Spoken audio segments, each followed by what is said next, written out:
Good afternoon, good evening, ladies and gentlemen. This is Alexander Lewis, head instructor of Reno Tate of the Toru no Sumi School of Martial Arts. Well, not at the Toru no Sumi School of Martial Arts. Today I wanted to discuss joint locks, right, and where they fit into, I guess, the combat continuum? I don't want to call it a continuum. In the combative circle, the combative wheel, right? You've got fist art, which is everything attacking with the arm, so punching and kicking.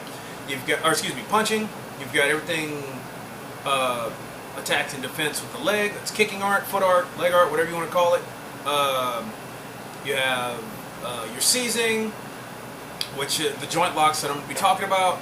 You have wrestling techniques, which is disrupting your opponent's balance to fell them.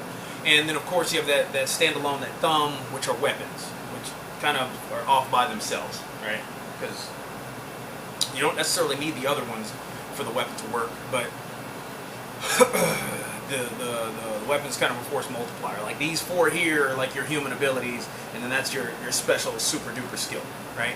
So I'm going to talk about where joint locks fit into that, how we train joint locks at Toru no Sume, and how you get yourself to a point of actually being able to apply those in sparring and potentially in live combat, right?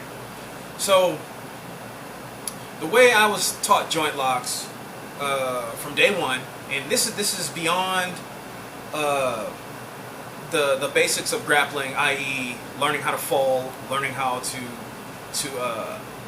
learn how to fall, learn how to throw, right? Because that's an important part of joint locking ability. Trust me, right? You get locked out, you fall down all the time, right? Depending on who's applying it to you and how much pressure they like to put into it.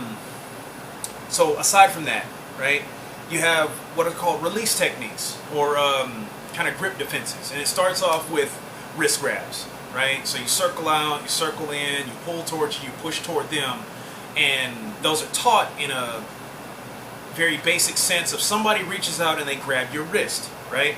No one is ever going to attack you like that. That just doesn't happen unless it's an adult trying to drag a child away, right?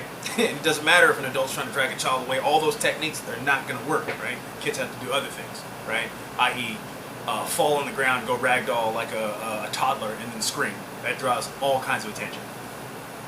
Anyway, get off on a tangent, right? You learn those techniques, and then you learn your basic joint manipulations, right? It starts off in the wrist, and the elbow, and the shoulder, right? Just sectioning off an arm.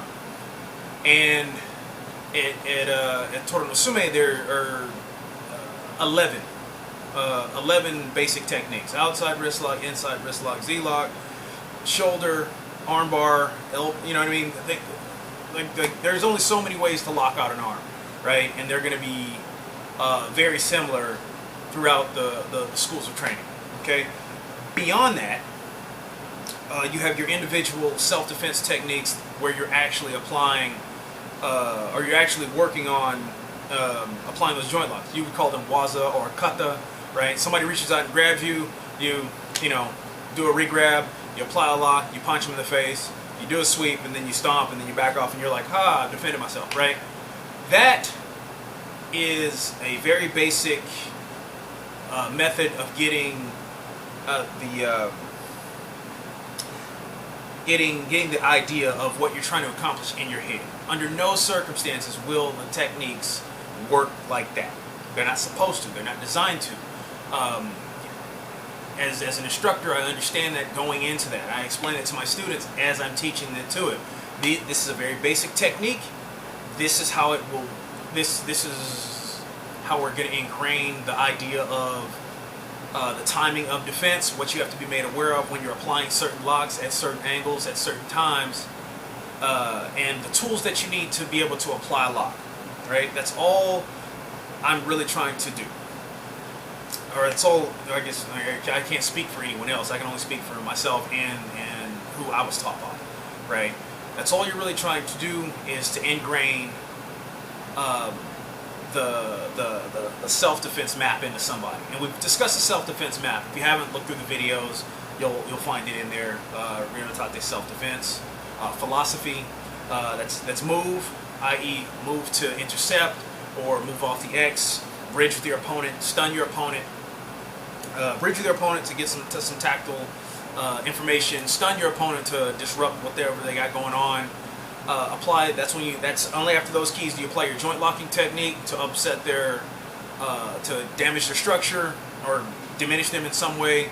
Apply a throwing technique, put them on the ground, and then in the engagement. Right. So the individual self-defense techniques, applying joint locks, are highlighting the joint locks, but are really instilling those keys into somebody. All of them, from the very beginning of the joint locks all the way, from knife defenses, club defenses, which I really don't want to get into because those are cerebral, right? They're just modes of study. Like, you would never defend yourself against somebody wielding a knife with those particular defenses. That's just a good way to get cut and stabbed. But it does increase your ability to joint lock someone that is not wielding a knife, if that makes sense. It just makes it more severe, right? Kind of like turning the volume up, or turning the pressure up on the techniques you're trying to apply, right? So you get a bunch of different ways, right? A bunch of different variations in locking out an arm, and a bunch of different variations in different orientations of applying those same techniques, those same basic arm lock techniques, right? So I get the 10, 15 different types of ways of defending against a choke and a lapel grab, somebody grabbing my clothing, right? And all I'm really doing is applying those earlier locks that I learned from grip of the wrist, right? Then moves to the rear, somebody's, rear naked choke or clothing grab, hair grab, bear hug, whatever, and you're learning how to apply those same locks you learned in the beginning in that sense, right? Somebody punches at you, how to deal with the punch and then apply a lock. Somebody kicks at you, how to defend against the kick and then apply a lock, and so on and so forth.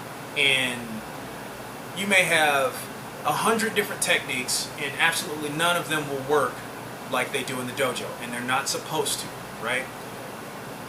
Where the real training comes in is when you screw it up, right? That is the beauty of the training, is when you screw it up and how you respond, okay? So we used to do what was called running the levels. You start off at the very beginning from the first basic release and see how far into the techniques you could get without making a mistake, okay? And if you did make a mistake, you make a mistake at technique number 99, you have to go right back down to 1 and you start over, right? You start over and you're doing it on both sides, right? Because you have to do everything on both sides, right? So you would just trade off 1 and 1, 2 and 2, 3 and 3, 4 and 4, 5 and 5, 6 and 6, and you're practicing with another with another person. So 1 1 1 1 2 2 2 2, so forth and so on. And we would just keep running the levels, and after a while you get to a point where you're so drained, you're so tired, you got so many fingerprints on you from stuff being grabbed that you just kind of, you just find your groove, like you're in a good job. You know what's coming next, you know what to expect, and you make that movement, and then it becomes almost meditative, right?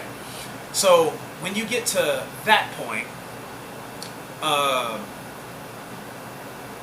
and you can you can run the levels without making mistakes, right? Or too grand mistakes, like you're leaving techniques out, right? Because people turn, they twist, they move in certain ways, and you just have to end up making the thing work. There's already going to be some kind of, just dependent on differences in size and shape and opponents and whatnot. People are going to react differently, and you're going to have to respond in kind, right? Which is also another beautiful thing, right? Working with other people and other bodies gives you new elements. Some people might be tighter than others. Some people might have a greater threshold for pain. Some people respond to locks like that. Some don't respond at all, right? And you need all of those variations, and it's the variations in working through them that give you the tools that you need to actually apply the locks. It's not the joint locks themselves. It's not all the techniques. It's the work you go through in doing all those techniques that get you to the point of applying the locks, right? If you go through each one of them perfectly, if you were if you were to run the levels perfectly, 10 times out of 10, man, that is great. If you never make a mistake, that's cool for the knowledge, but that doesn't really apply to when you're actually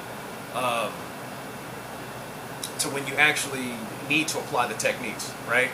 What you need to have embedded in you is the intent to push forward through mistakes, right? To push forward through mistakes. What we do is, at a certain point, you'll get an opponent that starts to be uncooperative, right? We're not just running the levels and cooperating, right? You'll get an opponent that starts to be uncooperative, right? They turn in a way you're not prepared for, or they fall down immediately, or something is outside of the norm. And when that happens, no matter what it is your job to shift gears, right, and pick back up the track, right? So if I joint lock somebody and I'm starting to go in for a throw and then they shift, well, I can't throw them anymore. So what do I do at that point, right? I have to back down that continuum of force, right? Move on to something else, right? I'm going into a throw and they back out. Well, I may have to go back to stunning my opponent, or go back to bridging with my opponent in a different fashion, or change the lock, or something along those lines. And it's in those trainings, when you're making mistake after mistake, when you have an opponent that is going to do something unexpected, is when you really start to grow. Okay, once you're comfortable with that, you're already going to have tried these when you're sparring with somebody at some point, and find out a whole lot of things. Like, one, catching a punch out of the sky. Catching a punch out of the air is trying to hit you in the face is really hard to do, and if you can do it, great. But 9 times out of 10, you're probably just going to get popped, right? Or you're just going to end up batting the strike away, right? Kick catches, man, not so much. That's a little bit easier, because once your opponent is standing on one leg, they're a little more mobile, right? So you got some things that you can do. But if we're talking about overhooks, underhooks, collar ties, wrenching shoulders, chicken wing and arms, and things like that, man, all those things, especially against somebody that doesn't want that to happen to them, man, it's going to take a little bit more work. And one thing will lead to another thing, but what you have to keep doing is keep working. So, case in point, I remember sparring with a buddy of mine, and at one point, we just kind of crossed fists. Like, I don't know how it happened. We just crossed fists, and I reached out and I grabbed his wrist, and I tried to put pressure in his elbow to put him into the ground. Well, as I was putting pressure in his elbow, trying to put him into the ground, he just bent his arm and tried to elbow back, just go against it. Well, I rolled the lock back into myself, did a come along to his wrist and bear down on that, just instinctively, right? Oh God, he's changing direction. Went back in that direction, and he went down. And it was at that moment that the light bulb went off. Like, okay, I can't just reach out, grab them, and hit them, and then just do this lock. It doesn't work like that, right? There has to be some sort of variation, right? So I have to be a step or two ahead, and really just have it in me to just follow through with some sort of lock. Now, I could have bailed on it at that point, or lost it, and then would have had to go on to something else, right? And I find that the best way, aside from just live sparring, right, the best way I found to practice that is in hand fighting and clinch fighting, right? And it should have been totally obvious, but at the time I was into karate and kung fu, and wasn't really paying attention to all the beautiful techniques of wrestling, which should have made more sense, because that's basically older than everything. The first martial arts were wrestling and boxing. Aside from like weapon fighting, but that's just how humans fight, like wrestling and boxing. So if you take that and you're working on your clinch wrestling and hand fighting, that's when you can really start to learn how to apply the locks. At what points you can you can get wrist ties to do an arm drag, or get 2-on-1 and you're locking out an elbow, or you're barring, or different methods of applying a base and then twisting a wrist. All those things can be done in the clinch, right? And it's not those techniques are not fight enders, not necessarily. They're not meant to be all end alls, right? They're an intermediate move to transition into something else, right? Something more devastating, right? To transition to your throat or to open your opponent up for a debilitating blow, right? Or at least that's the way I've learned how to apply. That's the way I teach it to my students. So, to recap, you start off with all your basic techniques, right? That's just learning them by the textbook. Then, after you learn by the textbook and you can do them flawlessly, then you move on to doing them with slight variations with an opponent that will make some sort of change, right?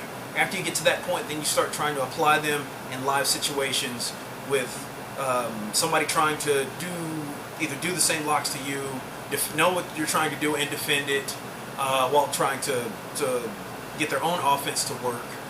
And then ideally you should have enough variations of the techniques and enough reps in said variations to be able to shift gears and change without breaking the flow, right? Because once you get real rigid is when things stop working, right? Like Bruce Lee said, you want to be like water, right? So when you're flowing through your grips, you're trying to apply locks, right? There's a point where they crash. You flow like water, but there's a point where it crashes, and it doesn't work as well when you're just trying to be real rigid throughout the lock, right? It should crash at the end. You should let your opponent get sucked into it, and then that last little bit, when the joint locks out or hyperextends, is when you'll start applying the hard pressure, right? So I hope that helps. Next time you're working on locks, man, try going through it in that fashion. Try some of those techniques. Try trying them in clinch wrestling. Try running the levels, man. That's always fun. Wait till your hands are all slippery and you're covered in sweat and you're tired and stuff like that, and then try it, right? Because then you know where your grips are strong, where your grips are weak. Or if you do it in karate, you take those things off and then try applying your locks and see you slip and slide all over the place. Well, that's all I got for you today. Thanks for stopping by. Do me a favor, go ahead and hit that like, subscribe button, and then share this video if you like what you see here. And I will catch you next time. Peace.